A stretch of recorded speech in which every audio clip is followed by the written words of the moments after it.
मिर्गी काफ़ी आम बीमारी है। मिर्गी का विषय काफ़ी महत्वपूर्ण भी है, लेकिन उसकी जानकारी आम लोगों में उतनी अधिक नहीं है एवं आम लोगों में इसके बारे में काफ़ी गलत धारणाएं भी हैं। तो आज हमारे सामने डॉक्टर चतुर्भुज राठौर, जो कि मिर्गी विशेषज्ञ हैं, हमको इसके बारे में सही जानकारी देंगे। तो सर, सबसे पहले एपिलेप्सी या मिर्गी क्या है और कितने लोगों में होती है? Thank you doctor Meera. Epilepsy या जिसे हिंदी में मिर्गी भी कहते हैं, ये दिमाग की आम कंडीशन या बीमारी है जिसमें शॉर्ट टर्म के लिए कुछ सेकंड्स या मिनट के लिए दिमाग के फंक्शन में अवरोध आता है। इसको आम आदमी की भाषा में समझाने के लिए ये कह सकते हैं कि हमारे दिमाग में कंप्यूटर की तरह अरबों वायर होते हैं और जैसे किसी वायर में शॉर्ट सर्किट होता है, उसी तरह से दिमाग में कोई डैमेज होने से या ब्रेन वायर के कुछ गलत तरीके से जुड़ जाने से दिमाग में कुछ पीरियड के लिए शॉर्ट सर्किट जैसा करंट पैदा होता है और वो करंट जब पूरे दिमाग में फैल देता है तब मिर्गी का दौरा आता है। ये मिर्गी बहुत ही कॉमन कंडीशन है और अगर न्यूरोलॉजी में देखें तो तीसरे नंबर की सबसे आम बीमारी है। मिर्गी 100 में से 1 लोगों में होती है। उसका अगर हम अंदाजा लगाएं तो भारत में करीब 1 करोड़ से 1.25 करोड़ के करीब लोग मिर्गी से पीड़ित हैं। मिर्गी किसी भी उम्र में हो सकती है और लेकिन बच्चों में, आमतौर से बच्चों में और ओल्ड एज में, दैट इज 60 साल की उम्र के बाद में मिर्गी की बीमारी ज़्यादा कॉमन होती है।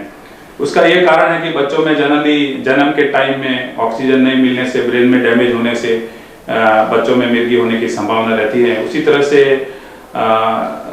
ओल्ड एज में जो उम्र दराज लोग हैं उनमें लकवे या पैरालिसिस के कारण उसके बाद में मिर्गी होने की संभावना रहती है। तो इन कारणों के कारण बच्चों में और बूढ़े लोगों में मिर्गी होने की संभावना ज़्यादा रहती है, लेकिन मिर्गी आमतौर पे किसी भी उम्र में हो सकती है। अच्छा, और सर क्या मिर्गी के अलग अलग प्रकार होते हैं?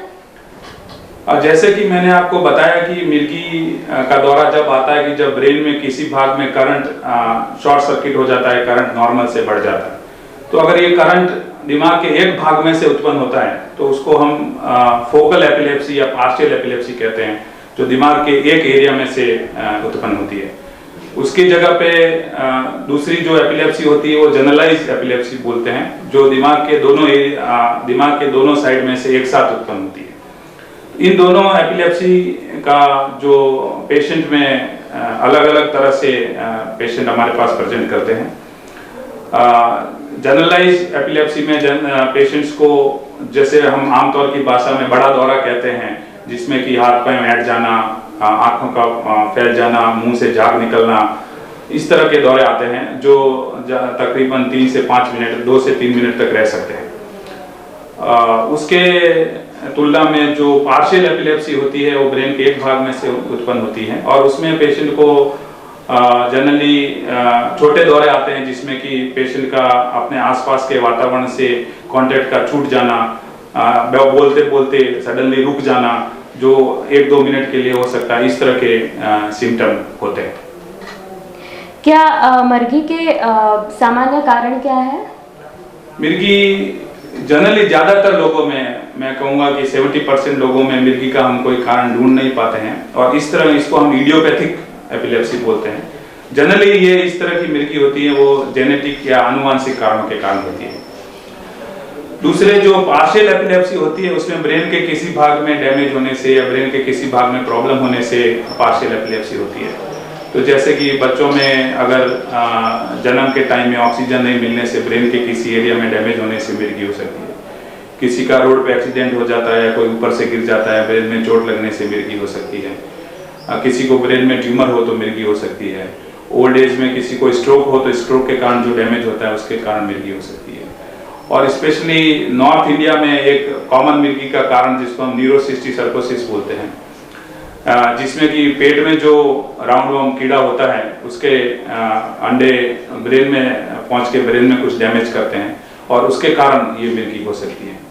ज़्यादातर केस में मिर्गी को हम प्रिवेंट नहीं कर सकते, लेकिन कुछ सावधानियां लेके हम मिर्गी को रोकथाम कर सकते हैं जिससे कि पेशेंट में मिर्गी ना हो। जैसे कि अभी हम अगर बच्चे की जन्म के दौरान अगर हॉस्पिटल में डिलीवरी हो और अच्छी तरह से उसकी सावधानी बरती जाए तो बच्चे में ऑक्सीजन मिलने से, ऑक्सीजन की कमी से जो डैमेज होगा वो नहीं होगा। उसी तरह से हम अगर हाथ धोकर खाना खाएं और ये बिना धुली हुई सब्जियां फल फ्रूट ना खाएं तो न्यूरोसिस्टिक सर्कोसिस की रोकथाम की जा सकती है। जी सर, मिर्गी का निदान कैसे करते हैं? मिर्गी का निदान के लिए कोई सॉफिस्टिकेटेड टेस्ट की जरूरत नहीं पड़ती है। मिर्गी का निदान के लिए सबसे महत्वपूर्ण जो अंग है वो है पेशेंट का क्लिनिकल हिस्ट्री। जो किसी पेशेंट के अटेंडेंट ने या उनके क्लोज रिलेटिव ने किसी ने मिर्गी का दौरा देखा हो और उस दौरे का जो वर्णन डॉक्टर को बताते हैं उसके हिसाब से मिर्गी का निदान किया जाता है। तो ये सबसे जरूरी चीज है मिर्गी के निदान के लिए, और इसलिए आप कभी भी किसी डॉक्टर के पास जाएं तो अपने साथ ऐसे परिचित को लेकर जाएं जिन्होंने आपका मिर्गी का दौरा देखा होता है और उसी के हिसाब से मिर्गी का डायग्नोस होता है। लेकिन इसके अलावा मिर्गी के डायग्नोसिस को कंफर्म करने के लिए और उसका कारण जानने के लिए हम दो इंपॉर्टेंट टेस्ट हैं। उसमें एक ईईजी का टेस्ट होता है जिसमें वो ब्रेन का ग्राफ बोलते हैं, और दूसरा टेस्ट होता है वो एमआरआई का टेस्ट होता है जिससे हमें ब्रेन एपिलेप्सी का कारण क्या है वो जानने में सुविधा होती है। इसके अलावा अगर कुछ लोगों में मिर्गी का डायग्नोसिस कंफर्म नहीं हो पाता है या कुछ लोगों में जिसमें कि हम मिर्गी के लिए एपिलेप्सी ऑपरेशन के बारे में सोचते हैं तो उसमें हम वीडियो ईजी का टेस्ट करते हैं जिसमें हम पेशेंट को एडमिट करके उसकी दवाएं बंद करके उसके फिट्स रिकॉर्ड करते हैं और ये कंफर्म करने का कोशिश करते हैं कि भाई उसको सही में मिर्गी है या नहीं है, और मिर्गी है तो दिमाग के किस भाग में से आ रही है। अच्छा, और सर मिर्गी का इलाज कैसे करते हैं? अगर मिर्गी का एक बार निदान कंफर्म हो जाता है और पेशेंट को मिर्गी है ऐसा हम कंफर्म कर लेते हैं तो उसके बाद उसका मिर्गी के दौरे को दूसरी बार ना आए उसके लिए दवाई मेडिसिन देते हैं। तो मिर्गी का ज़्यादातर केस में यानी पहला इलाज हर केस में मिर्गी का दवा से ही होता है। दवा अलग अलग तरह की मिर्गी की दवा होती है। लगभग इस समय भारत देश में 25 तरह की मिर्गी की दवाएं अवेलेबल होती हैं। पेशेंट को किस तरह की मिर्गी है, उसका कारण क्या है, उसकी उम्र क्या है, उनका लिंग क्या है, स्त्री है या पुरुष है, और वो पेशेंट कितनी दवा अफोर्ड कर सकते हैं, उस हिसाब से बहुत सारे ये तत्वों को ध्यान में रखते हुए हम दवा का चयन करते हैं।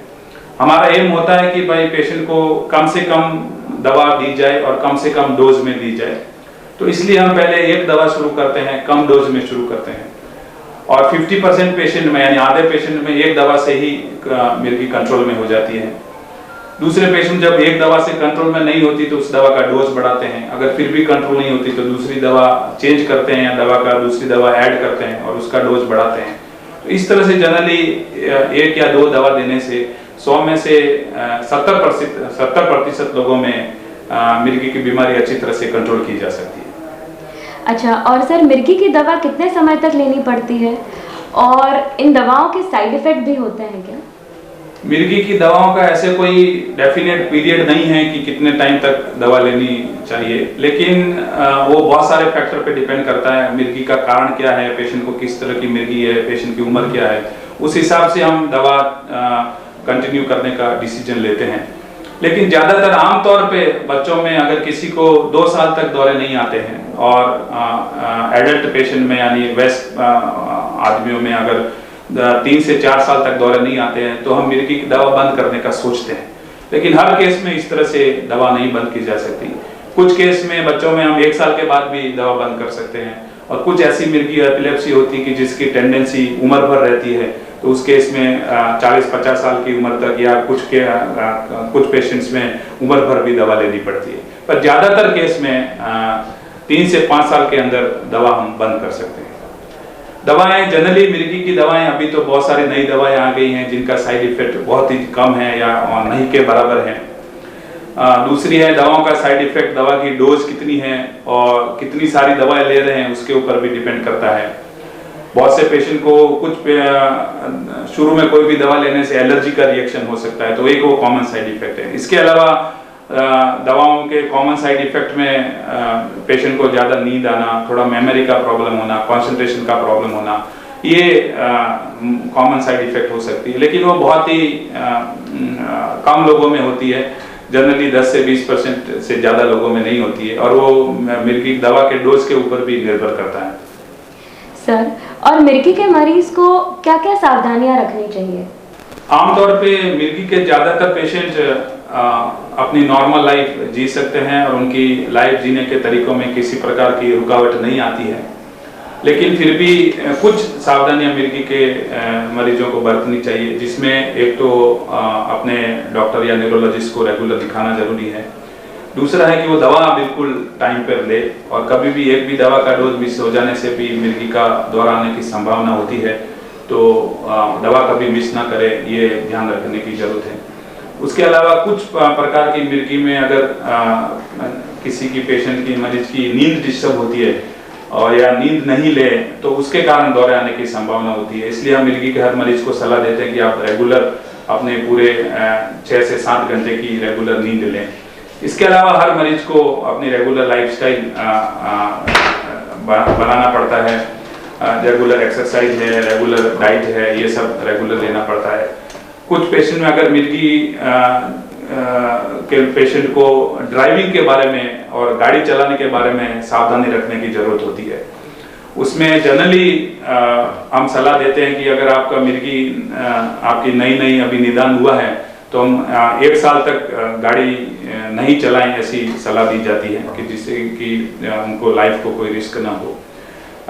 गाड़ी चलाने के ड्राइविंग के बारे में अलग अलग देशों में अलग अलग नियम हैं, और हम जनरली इंडिया में ट्रैफिक रेगुलेशन के हिसाब से एक बार मिर्गी हो जाए तो उसको आजीवन ड्राइविंग करने की इजाज़त नहीं है, लेकिन फिर भी बहुत से पेशेंट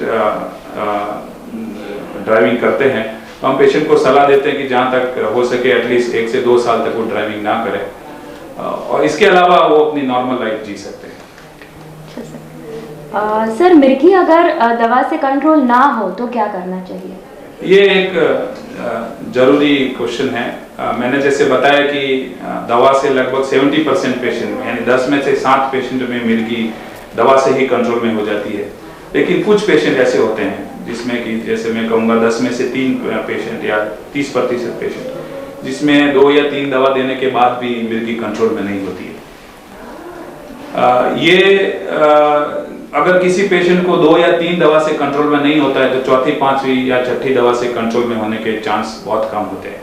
तो अगर किसी पेशेंट को 2 दवा अगर हमें पूरी डोज में दे दी है और फिर भी मिर्गी के दौरे कंट्रोल में नहीं है, तो फिर हम उसको ड्रग रेजिस्टेंट एपिलेप्सी या जो दवा से कंट्रोल नहीं हो रही है, इस तरह की मिर्गी बोलते हैं। इस तरह की मिर्गी में जनरली हम सबसे बेस्ट जो रिजल्ट मिलता है उसमें उसका मिर्गी का ऑपरेशन करने से, जिसको हम एपिलेप्सी सर्जरी बोलते हैं, उससे मिल सकता है। तो अगर किसी भी पेशेंट को 2 दवा से अगर मिर्गी कंट्रोल में नहीं हो रही है, तो ऐसे पेशेंट को जरूर एपिलेप्सी सर्जरी के बारे में सोचना चाहिए। और एपिलेप्सी सर्जरी हर केस में नहीं की जा सकती, उसके लिए आपको एपिलेप्सी जो कॉम्प्रिहेंसिव एपिलेप्सी केयर टीम होती है, वो आपको पूरा निदान करती है। उसमें आपके ये पता लगाने की कोशिश करते हैं कि मिर्गी अगर दिमाग के एक भाग में से आ रही है तो किस भाग में से आ रही है, और उस भाग का ऑपरेशन करने से बॉडी में कोई दूसरा नुकसान तो नहीं होगा। तो अगर ये सब हो जाता है तो फिर हम उसके लिए अलग अलग टेस्ट होते हैं, जिसमें इंपॉर्टेंट टेस्ट वीडियो ईजी का होता है, MRI का होता है, और कुछ केस में हम पेट स्कैन करते हैं। और अगर ये पता चल जाता है कि भाई मिर्गी ये दिमाग के एक भाग में से आ रही है और उस भाग को ऑपरेशन करना सेफ है, तो ऐसे पेशेंट में हम ऑपरेशन की सलाह देते हैं। ऑपरेशन बहुत ही जनरली आजकल के ज़माने में ऑपरेशन बहुत ही सेफ है, उसका कोई एक्सेसिव रिस्क नहीं है, और ऑपरेशन के बाद मरीज में किसी भी प्रकार की कोई कमी नहीं आती है। और ज़्यादातर मरीज में, यानी 100 में से 80% मरीज में, यानी 10 में से 8 मरीज में, अगर वो अच्छी तरह से ऑपरेशन के लिए हमने सलाह दी हुई होती है, अच्छी तरह से सेलेक्ट किए हुए होते हैं, तो उसके दौरे बंद हो जाते हैं, और उसमें से 50% में दवा भी बंद हो सकती है। तो ऐसे पेशेंट के जिसमें दवा से मिर्गी कंट्रोल नहीं हो रही है, उसमें और दवाएं ट्राई करने की जगह एपिलेप्सी सर्जरी के बारे में ज़रूर सोचना चाहिए। सर, और हम जानना चाहेंगे कि कुछ विशेष वर्ग जैसे कि बच्चों या गर्भवती महिलाओं में क्या सावधानी बरतनी चाहिए?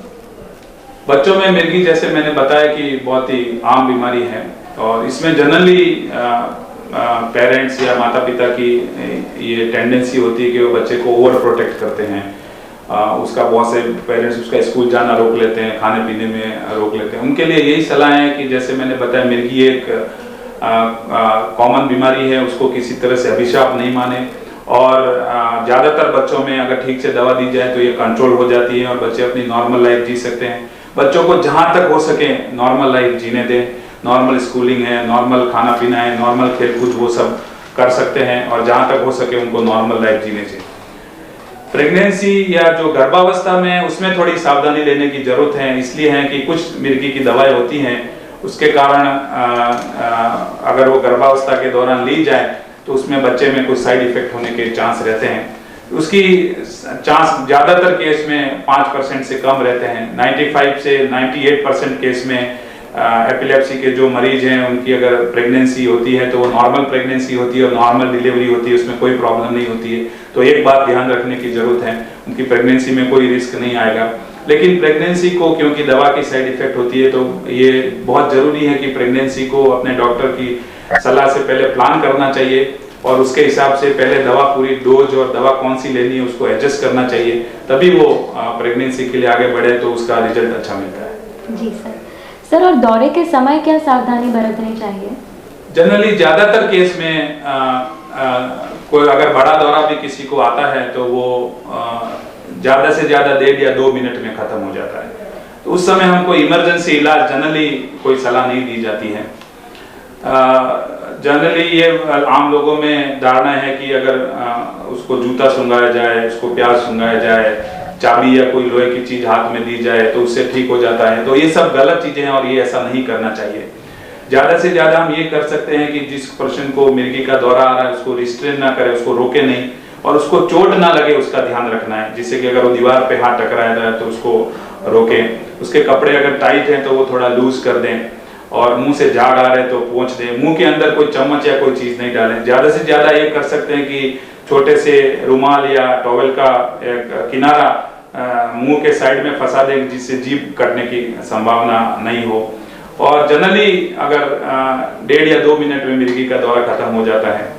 कुछ पेशेंट में अगर दौरा ज्यादा देर के लिए चालू रहता है जिसकी संभावना 1% से भी कम होती है। अगर दौरा 5 मिनट से ज्यादा दौरा चालू रहे तो फिर उसको इमरजेंसी ट्रीटमेंट करने की जरूरत पड़ती है और ऐसे मरीज को तुरंत हॉस्पिटल ले जाना चाहिए। जी सर, सबसे आखिरी में आपका मिर्गी के मरीजों के लिए क्या संदेश है? जैसे कि मैंने आपको पूरा बताया है, मिर्गी एक आम बीमारी है और इसके साथ ज्यादातर लोग में अगर ठीक से ट्रीटमेंट किया जाए तो अच्छी तरह से कंट्रोल हो जाती है। मरीज ये माने कि मिर्गी कोई अभिशाप नहीं है। बहुत सारे लोग और ज्यादातर लोग मिर्गी के साथ अपनी नॉर्मल लाइफ जी सकते हैं और ज्यादातर लोगों में मिर्गी अच्छी तरह से कंट्रोल में रहती है और कुछ सालों के बाद दवा भी बंद हो जाती है। तो they can lead a normal life as anybody else. So उनको अपने ये विश्वास रखें कि उनकी अपनी नॉर्मल लाइफ में मिर्गी के कारण कोई रुकावट नहीं आएगी और अपनी नॉर्मल लाइफ जीते रहें। ये विशेष जानकारी के लिए धन्यवाद। Thank you.